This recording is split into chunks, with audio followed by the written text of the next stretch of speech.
13강 2교시를 강의하도록 하겠습니다. 1교시에서는 회사의 재무제표의 개념, 의의와 또 종류 이런 것들을 살펴봤고요. 본격적인 1장의 가장 핵심인 재무제표의 분석 방법, 물론 이제 2장에서도 설명하지만 여기 2장의 이 부분을 하다가 잠깐 휴식했죠. 3번부터 재무제표의 분석 방법, 2장의 가장 이제 핵심 부분이 되겠죠. 재무제표 분석은 기업의 회계기록 과정을 통하여 작성된 재무제표에 포함된 정보를 이용하여 기업의 이해관계자가 자신의 의사결정에 이용할 수 있는 의미 있는 정보로 환원하는 과정을 말한다. 그래 여러분들이 뭐 어떠한 현상이 있으면 그걸 분석하고 또 정책을 수립하고 또 정책도 평가하기 위해서 분석하죠. 그래서 회사의 건전도 또 내가 투자하는 기업의 어떤 그 수익성 이런 것들을 파악하기 위해서 재무제표 분석은 필수라고 하겠죠. 그래 주식 같은 걸 하시는 분들 또 그다음에 기업을 창업해서 또 앞으로 펀드 같은 걸 모집한다라든가 투자자 모집할 때 그분들은 다 우리 회사 또 내가 창업한 사업체의 재무제표 분석을 거치겠죠. 그래서 자기가 못한다면 공인회계사나 세무사 등을 통해 재무제표 분석을 하고 M&A 인수합병에서도 활용할 거예요. 그래서 재무제표 분석 방법의 두 번째 문단 보겠어요. 이거 하단에 기업의 재무제표를 분석하기 위해서는 재무상태표, 손익계산서, 현금흐름표 등 또 이제 주석도 있었죠. 비교하거나 다른 기업의 회계자료와 비교하여 그 기업의 재무상태를 판단할 수 있기 때문에 재무제표를 분석하는 거다. 또 재무제표를 제대로 분석한다면 기업 내 숨은 재무 리스크들을 파악할 수 있으며 이를 안전하게 처리하여 차후 발생할 수 있는 문제들을 예방할 수 있는 그런 안전판을 미리 마련해 보는 거죠. 그래서 여러분들도 창업을 할 때 이런 걸 염두에 두고 나를 다 들여다볼 것이고 또 내가 어느 규모가 되면 외부 감세에 관한 법률에 따라 나의 법인 회사를 공개해야 되죠. 그래서 재무제표 공개에 그런 문제가 있고 책임도 따른다. 그 두 번째 문단 보겠어요. 상단에 재무제표에 나타난 회계정보는 여러 가지 가정과 경영자에 의해 선택된 회계 처리 방법에 의해 생성된 것이기 때문에 단순히 재무제표에 나타난 수치만을 분석하는 경우 나타난 결과에 대해 잘못된 해석이 뒤따를 가능성이 있다. 그래서 재무제표 분석에 어떤 방법을 취하느냐에 따라서 정확도가 가려지겠죠. 그러므로 재무제표를 중심으로 하는 분석이 보다 의미를 갖기 위해서는 재무제표와 관련된 감사인의 감사보고서라든가 또 재무제표 작성을 위해 채택된 회계정책, 주석사항 및 부속 명세서 등에 대한 정보도 동시에 고려하여 살펴봐야지 단순히 딸랑 재무제표만 갖고 수치를 분석하는 건 자칫 위험한 그 부정확한 분석에 따를 수도 있다. 그 밑에 그래픽은 정리해 본 거예요. 회사 모든 거래 활동을 나타낸 정보를 회계라고 하죠. 그래 회계 처리를 하고 또 회계 처리를 통하여 재무제표를 작성하겠죠. 그걸 기반으로. 그래서 재무제표는 정보 제공하는데 경영자 또는 투자자에게 그 회사의 어떤 수익 또 투자의 가치 또 그다음에 앞으로 장래 가능성, 성장 가능성 이런 것들을 재무제표 분석을 통해서 경영자나 투자자에게 그런 정보를 제공하고 공개하게 된다. 그래서 외부감사에 관한 법률에 따라 공시하게끔 하는 게 다 전자공시를 해야 되죠. 그 다음에 재무제표 분석에 재무제표를 이용하여 의사결정에 필요한 추가적인 정보를 얻는 과정을 재무제표 분석이라고 정의하고 그래서 자본 총액분의 부채 총액 이런 비율을 부채 비율 즉 그 회사의 자본은 50억인데 부채는 70억이다. 그러면 마이너스가 되겠죠. 또 재무구조를 평가할 수 있는 좋은 정보가 부채 비율 또 하나는 총자산 비율인데 자산 총액분의 분모로 해서 당기순이익을 분자로 하는 이런 것들을 수익성을 평가할 수 있는 좋은 정보 그래 부채 비율과 총자산 비율 즉 이 사람들이 그 자본만을 기준하는 게 아니라 자산 부채와 함께 당기순이익을 어떻게 내서 이 사람들의 투자한 총자산의 이익률은 어떤가, 뭐 이런 것들을 평가할 수 있겠죠. 그럼 재무제표 분석의 첫 번째 방법은 추세 분석이라는 게 있죠.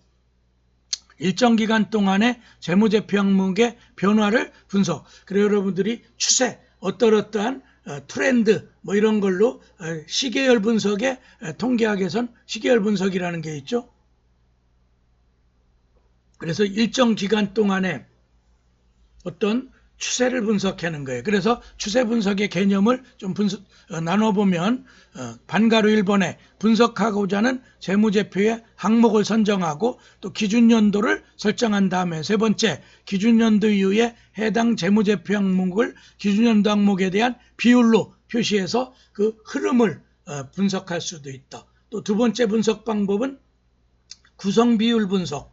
재무제표의 각 항목을 재무제표에서 기본이 되는 항목에 대한 구성비율로 표시하여 각 항목의 상대적인 크기를 분석. 말 그대로 구성 부분이 어떻게 형성되어 있는지. 그렇죠? 그래 거기엔 또 둘로 나누죠. 공통형 재무상태표와 또 공통형 포괄 손익계산서. 그래서 공통형 재무상태표란 재무상태의 각 항목을 총자산에 대한 구성 비율로 나타난 그런 표를 얘기하겠죠. 그 다음에 공통형 포괄 손익계산서의 개념은 포괄 손익계산서의 각 항목을 매출액에 대한 구성 비율로 표시하여 작성하는 걸 그렇게 해서 통틀어서 한눈으로 볼 수 있는 차트를 만드는 거겠죠. 그 다음에 이제 재무제표 분석의 세 번째 방법은 재무 비율 분석이라는 게 있거든요. 재무제표에 있는 항목 간 비율을 계산하고 계산된 비율을 통한 기업의 수익성이나 안전성 등을 평가하는 분석 방법이다. 그 내용은 뭐냐면 재무 비율을 계산하고 적절한 기준과 비교한 다음에 세 번째로는 재무적 건실성을 판단하게 된다. 이걸 재무 비율 분석. 그 다음에 네 번째 분석 방법은 수익성 비율 분석이죠. 회계기간 동안 얼마나 많은 이익을 얻었는지, 즉 어떻게 보면 가장 또 중요한 분석일 수도 있죠. 손익계산서에서 당기순이익을 보듯이 동그라미 1번 보니까 매출액 순이익률이라는 그런 걸 분석하는 거죠. 그래 매출액 순이익률은 매출액분의 당기순이익의 비율을 보는 거죠. 그래 매출액 1억 원에 대하여 순이익이 얼마나 나는지를 또 알려주기도 하고 실무에서는 이익 마진이라고 한다. 그 외에도 이런 수익 비율 분석의 안전성 비율 그걸 또 보는 방법이 있고 유동 비율이나 부채 비율, 이장 보상 비율, 또 동그라미 3번에 세 번째는 활동성 비율이라는 게 있어서 총자산 회전율이나 매출채권 회전율, 재고자산 회전율 등의 분석. 그래서 수익률 분석엔 이렇게 세 가지의 비율을 분석해 볼 수 있겠다. 이렇게 해서 여러분들이 한 4가지 정도의 재무제표 분석 방법을 간단하나마 봤는데 저도 회계 쪽에는 법학 전공자로서 맹점이 있죠. 그래서 어쨌든 제가 정리해서 이렇게 여러분들에게 전달해 드리는 건 여러분들이 제 강의 수강생 중엔 경영학과 회계학과 출신도 있고 또 경영회계가 아닌 일반 다른 학과도 있죠. 그러니까 그런 분들은 이 정도 분석 기법이 있다는 정도만 알아도 나중에 자기가 CEO가 됐을 때 또 사장이 됐을 때 밑에 직원들을 부릴 수가 있겠죠. 그렇게 해서 개념 정도를 파악하는 걸 제가 강조하고 싶고요. 그 다음에 이 그래픽들은 지금까지 한 거를 자산, 그래서 회사의 총자산 규모가 얼마나 되는지도 확인해 보고 적절한 유동성, 특히 현금 흐름표 이런 걸 잘 봐야 되겠죠. 또 재무 상태표에 유동, 또 당좌와 재고자산이 있고 비유동자산에는 투자, 유형, 무형자산. 이게 이제 부기할 때 하나의 분류가 되겠죠. 또 유동 부채에는 왼쪽 청색 부분이 차변, 오른쪽이 대변이죠. 비유동 부채가 있고 또 자본금 항목에 자본잉여금, 이익잉여금, 기타 포괄 손익 같은 걸 그래 차변과 대변으로 나눠서 왼편을 차변, 오른쪽을 대변. 그리고 왼편에는 자산에 관한 사항, 오른쪽은 자본과 부채에 대한 사항이 여기에 나타나죠. 그래서 자산에 어떻게 운영됐는지, 또 부채 및 자본에서 어떻게 조달하고 지금 부채 비율이 어느 정도인지. 그래 부채 타인 자본이고 자본은 자기 자본이 되는 거죠. 그래서 자기 돈에 비해 남의 돈이 너무 많지 않은가, 또 이런 걸 분석해보고 재무 구조가 양호한가, 건전성. 그래 지금 홍남기 나와서 우리 부채가 많지만 아직 건전성은 양호하다. 또 과거의 이익이 많이 누적되어 있는가, 이런 것들 이익관계도 따져보는 거죠. 그 다음에 손익계산서 구조죠. 매출액부터 쭉 재고재산 판매, 또 회사의 주딘 영업결과, 투자, 재무활동 결과, 당의 연도의 경영성 성과는 어떤가, 손익부죠. 또 회사의 비용 관리가 효율적으로 이루어지고 있는가, 또 이익을 발생해서 성장하고 있는가, 회사의 영업활동 성과의 재무활동 성과는 어떠한가, 손익계산서를 통해서 이런 것들을 평가해 본다는 거죠. 그 다음에 재무제표 분석 방법에 유동비율, 부채비율, 자기자본 비율, 영업이익률, 주당 수입률, 요거는 이제 주식 같은데 투자하기 위해서 1주당 얼마 정도의 수익을 내나. 그래 계산 방법은 유동부채를 분모로 유동자산, 또 부채 비율은 자기자본분의 부채 비율, 자기자본, 부채는 타인 자본이라고 그랬죠. 또 자기자본 비율은 총자산분의 자기자본, 그래서 부채를 뺀 그래 자기자본 비율이 어느 정도인지, 또 영업이익률은 매출액 총액분의 영업이익이 어떤지, 또 주당은 주식수분의 당기순이익으로 나눠보면 1주당 어느 정도의 수익을 내는가. 이 오른쪽에는 그 설명이니까 한 번씩 읽어보시고, 이제 마지막으로 13장 2교시 끄트머리에 창업사업의 세무관리, 창업자는 세무서에 세금 납부하는 거나 이런 걸 관리해야 되는데, 그거에 대한 총서를 1장에서 한번 1절에서 보겠어요. 괄호 1번에 새로 사업을 할 경우에 부담하게 될 세금의 종류와 세부담의 정도를 이해할 필요가 있다. 우선 상품 등을 판매하거나 서비스를 제공하는 경우에는 원칙적으로 부가가치세를 부담해야 하며, 그래 여러분들이 내가 매입해서 그걸 부가가치를 높여서 팔았을 때 분기별로 부가가치세를 내야 되죠. 그래서 사업 결과 연간 소득이 생긴 경우에는 소득세, 그래 부가가치세 내는 거와 또 소득세, 여러분들도 직장 생활하면은 원천징수 소득세를 냈다가 그 이제 사업자 측에서 했다가 나중에 12월 지나서 다음에 1월에 환급 받죠. 그 13월에 월급이다. 그래 여러분들도 나중에 이제 직장 생활하면 소득세. 저 같은 경우도 몇 군데 그 강사 활동을 하고 한 군데 이제 교수로 재직하다 보니까 종합소득세 대상의 소득이 2군데 이상 발생하죠. 저 같은 경우 금액이 많고 적고를 떠나서. 그래서 종합소득세. 또 제가 천안에 천안법학원이라는 성인 고시학원을 운영할 때 그때도 종합소득세. 왜냐면은 수강료 위에 교재 판매라든가 그 학원을 통해서 여러 가지 소득이 발생하죠. 그래서 그럴 때 매년 다음에 5월 1일부터 31일까지 납부하게 되는 종합소득세. 저도 그런 면에서 올해 종합소득세 한 192만 원 정도 나와 있어요. 그 다음에 이제 또는 법인세, 법인으로서 영업행위라고 회사로서 그렇죠. 그리고 종업원을 고용하고 이들의 급여를 지급할 때는 근로소득, 소득세 중에 근로소득세를 원천징수 미리 떼어놨다가 사업자가 납부해야 되는 거죠. 그걸 우리가 원천징수라고 그러고 평균적으로 3.3% 가령 나의 급여가 300만 원이라면 3.3이니까 339 9만 3천 원 정도 되는 거죠. 그렇죠? 9만 9천 원. 그걸 떼어놨다가 그래서 언제 그거를 세무서에다가 납부해야 돼요. 세무서는 급여자들의 근로소득세를 근로소득자 개인에게 받는 게 아니라 사업주가 원천징수하는 걸 자기들이 돌려받는. 그런 다음에 또 근로자들을 나중에 공제 같은 걸 통해서 1년이 경과한 후에 12월까지에 낸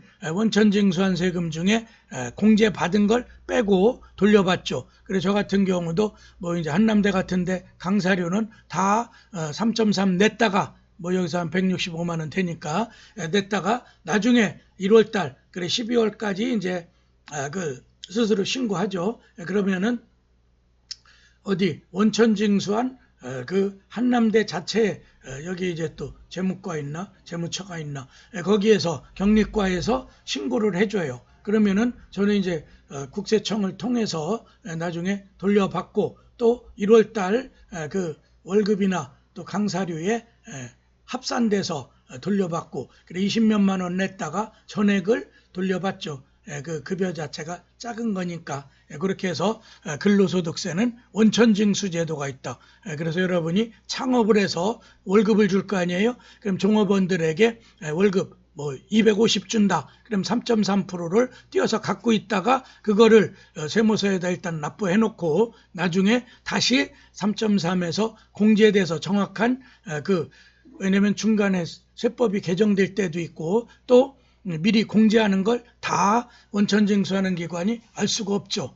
또 복잡하죠. 그러니까 1년치를 다 납부해 놓고 3.3% 납부했다가 12월을 기준해서 돌려주는 그런 방식을 취하죠. 그래서 세무관리의 두 번째 괄호 2번 사업을 시작하는 순간부터 이루어지는 모든 거래나 수입 또는 지출에 대해 관련 증빙을 잘 입수하고 이를 기초로 전표를 작성하여 그 내용을 빠짐없이 세법상 규정하고 있는 장부에 기록해야 된다. 아까 그래 회계 장부를 작성해야 되고 뭐 간이과세든 어떤 일반 과세든 특히 간이과세라도 장부는 꼭 작성해놔야 나중에 세무서에서 그 사업소득세 같은 걸 낼 때 공제받고 그래서 이제 우리가 이런 장부 기재가 원활하지 않을 때는 세무사에게 기장을 맡긴다 그러죠. 그럼 세무사들이 한 달에 한 번씩 그 사업체의 자료를 다 수거해 갖고 가서 자기들 직원을 시켜서 여직원들이 격리 직원으로 기재해 주죠. 어디에 나중에 이제 사업소득세나 그 법인세 이런 걸 납부하는데 정확하게 기장을 하고 또 기장료 10만 원서 20만 원 정도를 매월 받죠. 이 경우 원칙적으로 당일 거래는 당일 기장을 하며 그날 특히 조그만 가게라도 금전 출납부를 만들어서 다 하죠. 마감하는 일일 결산 제도를 적용하는 것이 바람직하다. 왜냐면 이걸 밀어놓고 하면은 빠질 수도 있고 누락됐다가 나중에 가상금 같은 또 그런 불이익을 당할 수도 있으니까 만약 장부를 제때제대로 기장하지 않으면 세무조사나 또 무기장, 가산세 등을 부담하는 등 세무상 불이익을 받게 된다. 그래서 간이과세자냐 일반과세자냐 나눌 때 간이과세자는 자기의 이익이나 이런 거로 해서 장부를 쓰되 그런 장부를 다 제출한다라든가 이런 그 의무는 없죠. 그렇지만 그래도 수익 때문에 조그만 영세사업자라도 다 장부 기장은 하고 있죠. 현실적으로. 그다음에 일반과세자는 복식부기를 해야 되고 또 그다음에 이 회계 처리를 위해서 장부 그런 다음에 또 일정 외부감사에 관한 법률에 해당이 될 때는 그 외부의 재무제표를 공시해야 되는 거죠.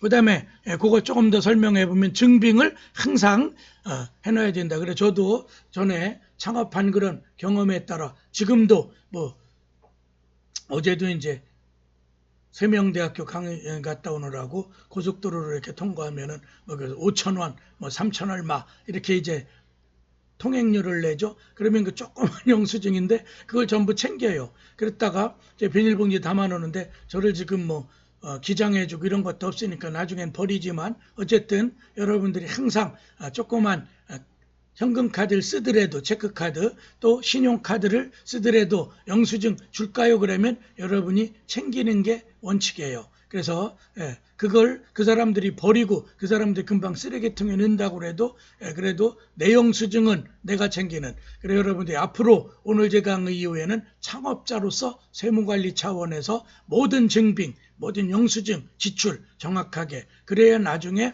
어떤 세무조사 같은 걸 대비해서 또 세무조사를 받지 않는 영세업체라고 해도 그런 생활 습관이 필요한 것 같아요. 그래서 또 모든 사업자는 그게 드러나야 되는데 여러분들이 영수증을 카드로 안 쓰고 현금으로 주면 현금 영수증 발급 받을까요? 그랬는데 뭐 조그만 금액은 됐어요 뭐 이렇게 많이 하죠. 그런데 그것도 100% 자기 핸드폰이든 또 아니면 주민등록 번호든 그걸 통해서 현금 영수증 처리하는 게 바람직한 세무 관리 방식이겠죠.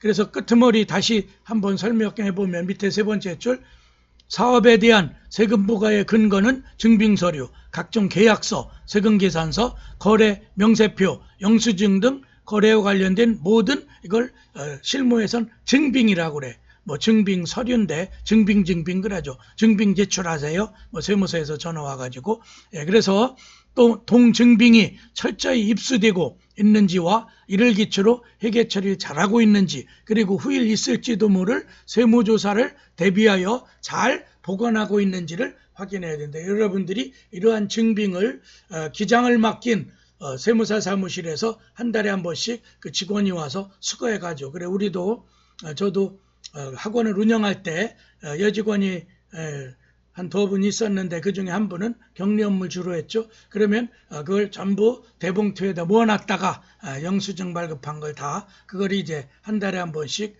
받으러 오면 그 세무사 사무실에 넘겨주고 그 다음에 세무사 사무실은 그걸 가지고 장부를 정리하고 그런 거죠. 이때 보관기한은 법인세 과세 표준 신고기한인 법인세법 제60조에 있는데 그 5년 정도를 보관할 의무가 있다. 증빙의 보관기간은 5년이다. 그래 여러분들도 학생이라도 여러분들이 뭐 이제 점심 식사하시고 카드 그러면 그 신용카드 매출표 이거를 항상 영수증을 챙기실 필요가 있어. 그래서 그걸 갖다 뭐 세금 감면 받고 이런 데 쓰지 않더라도 그러한 습관이 필요하고 또 그 업체도 그래야 투명해질 수 있는 거죠. 그 다음에 세무관리의 일반론 괄호 3번 세 번째 사업자는 세법에 정한 각종 신고 의무와 납세 의무를 잘 지켜야 한다. 만약 제때에 세무 신고를 하지 않거나 세금을 납부하지 않을 경우에는 각종 가산세 등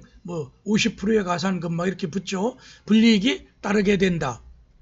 만약 신고서를 잘못 기재하거나 세금계산서나 기타 증빙서류를 제대로 챙기지 못하여 공제받을 수 있는 세액을 공제받지 못해 세금을 과오납, 더 내거나 또 잘못 내는 경우죠. 발생할 때는 세법에 정하고 있는 신고 기간 내에 수정신고, 과소납부의 경우에 또 돌려받아야 될 거 아니에요. 환급 그렇죠? 또는 경정청구, 과대납부에는 경정해달라고 하는 그런 청구가 필요하다.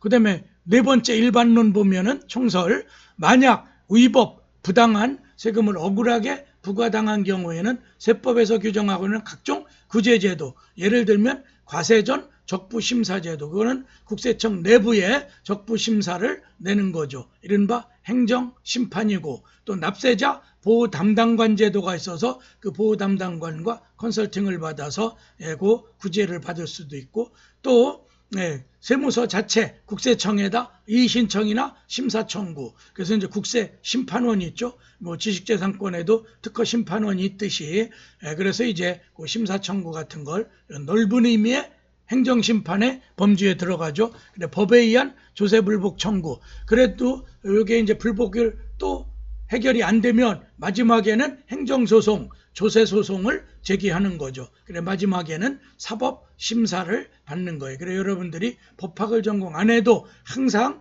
나의 권리를 확보하고 나의 의무이행에 부당한 대우를 당했다면은 늘 사법적 구제, 그래서 법적 보호 방법이 없는가. 그래서 제 이제 한 학기 강의 끝나는 마당에 여러분들이 이 한 학기 동안에 벤처 창업이 뭔지 개념 같은 것도 배우고 창업의 기술, 기법 이런 것도 중요한 지식이겠지만 저는 제가 이 강의를 통해서 여러분들이 리걸 마인드, 법학도는 아니더라도 이런 법적 이론 구성, 또 법적 구제, 권리 찾는 권리 구제 방법 같은 거를 떠올리는 이 정도면은 이 강의는 성공한 강의라고 스스로 자평할 수 있겠죠. 이때 유의해야 할 사항은 그때의 올바른 방법으로 구제 신청을 해야 되는데 이 시기를 놓치거나 또 방법을 잘못 선택하여 억울한 세금을 구제받지 못하는 사례도 간혹 보게 된다. 그래서 늘 저도 이제 개인법률사무소를 이렇게 이제 운영하다 보면 여러 가지 억울한 점 들으면 법학자나 또 법조인이 보면 아주 단순한 일인데도 불구하고 그런 걸 간과했다가 불이익당하고 제소당하면서 시달리게 되는 이런 것들이 있죠. 요게 이제 세무관리의 총설에 관한 부분이고, 그 다음에 개별론들, 지금 한 30분 된 것 같은데, 어쨌든, 오늘이 이제 13강에 이걸 또 넘겨놓기도 그렇고 그래서, 그 창업사업의 세무관리에 각치게 당기는 또 부가가치세가 있죠. 또 그 다음에 뒤에 가면 3번에 소득세 있고, 또 그 다음에 지방세 감면까지 다 한 20분 정도 더 추가로 강의해 보겠어요. 그래서 먼저 부가가치세라는 개념 나오죠. 부가가치세 2번 괄호 1에 부가가치세는 1954년 프랑스에서 처음 실시되어 유럽, 라틴 아메리카 등으로 보급되었다. 우리나라에서는 종래에 간접적인 영업세, 물품세, 직물류세, 음식세 등 복잡한 세목을 통합하여 특별소비세와 일반소비세의 부가가치세 체제를 1977년 7월부터 시행했다. 그래 처음에 이 부가가치세 제도가 들어올 때 많은 영업자들로 반대도 있었고 왜 또 이런 세금 걷는 데만 혈안이 돼 있느냐 정부를 비판하기도 했죠. 어쨌든 부가가치세 제도가 77년이니까 벌써 30년이 훌쩍 넘은 그런 제도죠. 엄청 역사가 이제 우리도 깊어졌다. 근데 우리나라에서 창안한 제도는 아니고 프랑스에서 제일 먼저 제도가 만들어졌다. 그 다음에 괄호 2번에 부가가치세 특징으로는 제조업, 도매업, 소매업자 등 각 거래 단계마다 과세하는 다단계 거래세이며 또 특별소비세와는 달리 모든 재화나 용역에 대하여 모든 거래 단계에서 과세하므로 일반 소비세이고 조세부담은 최종 소비자에게 전가되므로 간접세이다. 그래서 직접 내는 게 아니라 아까 여러분들이 주세 같은 게 간접세죠. 여러분들이 술 같은 걸 소주 같은 걸 마시거나 사게 되면 거기에 세금이 다 포함되어 있죠. 부가가치세도 넓게 보면 세금 체계상 간접세다. 괄호 3번에 부가가치세 계산 방법에는 공제법과 가산법이 있다. 공제법으로는 거래액 공제법, 즉 매출액에서 매입액을 차감한 금액에 세율을 곱하여 납부세액을 산출하는 방법과 세액공제법으로 매출액에 세율을 곱한 매출세액에서 매입액에 세율을 곱한 매입세액을 차감하여 납부세액을 산출하는 방법이 있다. 가산법이란 생산요소 비용인 임금, 이자 등의 이윤을 더한 금액에 세율을 곱하여 납부세액을 산출하는, 그래서 가산법이 제조업의 1단계에 많이 적용되죠. 그 다음에 부가가치세의 네 번째, 우리나라에서 실시하는 부가가치세 계산 방법은 세액공제법에 의하고 있다. 그래서 즉 매출세액에서 매입세액을 차감하는 전단계 세제공제법을 채택하고 있다. 그래 여러분들이 가전제품 같은 걸 사고 뭐 이러면 부가세 10%인데 대개 50만 원짜리다 그러면 50만 원의 부가세가 내부에 포함돼서 9만 몇천 원 이렇게 해놓고 10% 상당하는 거를 거기에서 포함된 걸로 해서 여러분들은 부가세가 그 안에 포함돼서 잘 느끼지 못하기도 하죠. 즉 매출세액에서 매입세액을 차감하는 전단계 세액공제법을 채택하고 있다. 부가가치세는 과세 대상인 재화나 용역을 공급하는 사업자가 세금계산서를 교부하고 거래 상대방으로부터 세액을 징수하여 전단계 매입 때 징수당한 매입세액을 공제한 후 소관 세무서장에게 납부한다. 그래서 여러분들이 다 이제 가전제품이나 이런 물품을 살 때 포함됐는데 부가세. 그리고 이제 또 저희들이 이제 용역 받고 이런 데는 별도로 부가세 10%가 별도로 있습니다. 이러면서 10%를 받아놨다가 납부하죠. 그래 거기서 부가세 환급제도 같은 게 있는데 자기가 납부한 것도 사업자로서 일정한 규모의 영세하다면 부가세를 또 환급받죠. 그리고 또 그걸 징수하기 위해서 떼어놓은 돈을 자기가 제때에 분기별로 납부해 놓지 않으면은 세법 위반, 그래 조세범으로 처벌받을 수도 있고, 그래 그 부가세 10%를 떼어놨다가 그걸 또 장난질해서 자기가 써버리고 또 부도 의도적으로 내고, 제가 옛날에 뭐 이제 재생업, 고물상 이런 데 보니까 그런 식으로 또 좀 많이 하는 것 같아요. 그래서 거래할 때 자기들이 현금 거래하면서 많은 부가세가 발생, 한 번에 고철 뭐 몇백만 원, 몇천만 원 단위로 거래하잖아요. 그러면 몇백만 원만 해도 10%니까 그 몇백만 원 단위가 되죠. 그럴 때 그거를 모으면 분기별로 몇천만 원, 몇 억이 또 될 수도 있어요. 그래서 그거를 자기가 써버리고 회사를 의도적 부도 내면은 국세청은 그 사업자에게 부가가치세 불납부로 인한 조세범 처벌을, 그래 그거를 이제 감수하면서도 그런 장난을 하기도 해요. 그래서 부가세가 악용되는 수도 있다. 그 다음에 부가세의 5번째죠. 괄호 5번. 과세 대상은 재화의 공급 및 용역 공급과 재화의 수입. 그래서 제조업에도 되지만 서비스업, 그래서 변호사들이 받는 보수라든가 또 법무사가 받는 또 기타 공인회계사 받는 이런데 용역 공급의 그런 재화의 가치 창출에는 전부 10%의 부가세. 그래 전에는 전문 자격증이 안 해다가 이게 아마 2000년대 제가 사무장 할 때 그때쯤에 도입돼서 변호사들이 막 들고 일어나고 그랬죠. 우리가 무슨 물건 파는 장사꾼이냐 뭐 이러면서, 그래 용역에 대해서도 당연히 부가세가 붙어요. 그래서 이제 여러분들도 뭐 50만 원 내가 무슨 이제 수수료를 받고 5만 원 부가세 포함하면 55만 원입니다. 그럼 그쪽에서 세관계에서 발행하지 않고 그냥, 근데 그렇게 했다가 나중에 세무조사를 당할 수도 있으니까 정확하게 50만 원의 용역비를 받았다면 5만 원을 받았다. 분기별로 5만 원은 또 세무서에 납부해야 되겠죠. 부가세는 자기 게 아니죠. 세무서 거고.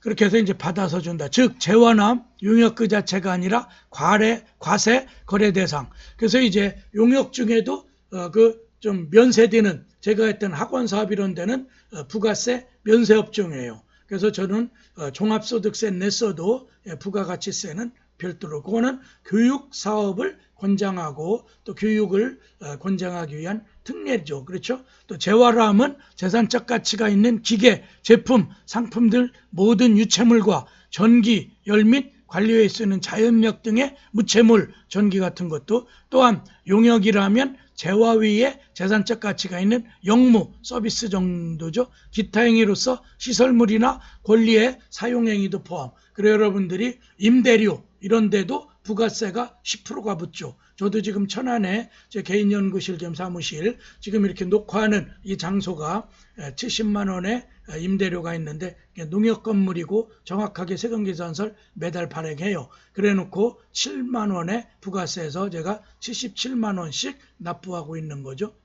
그 다음에 6번째 부가세 면세 대상은 미가공, 식품, 무연탄 등 기초생활 필수품이나 용역 이런 것들은 영세한 사업자를 보호하기 위해서, 또 동그라미 이번에 의사, 한의사 등 의료보건 여기는 면세네요. 교육 용역, 제가 했던 학원, 국민후생 용역 이런 데는 면세다. 그 다음에 3번째 신문, 잡지, 도서 등 문화 관련 재화 및 용역. 그래서 이런 걸 출판업 같은 거 같죠. 또 아니면은 판매 이런 데 문화산업을 권장하기 위해서. 또 동그라미 4번 4번째 부가가치 구성요소인 근로금융, 보험 용역도 면세가 되네요. 또 5번째 가수, 배우 등 독립된 자격, 요즘에 뭐 특수고용직 뭐 이런 데 해당하죠. 공급하는 인적 용역. 6번째 국가지방자치단체나 공익단체 등이 공급하는 재화, 용역 이런 데서는 면세가 된다. 6가지의 면세사항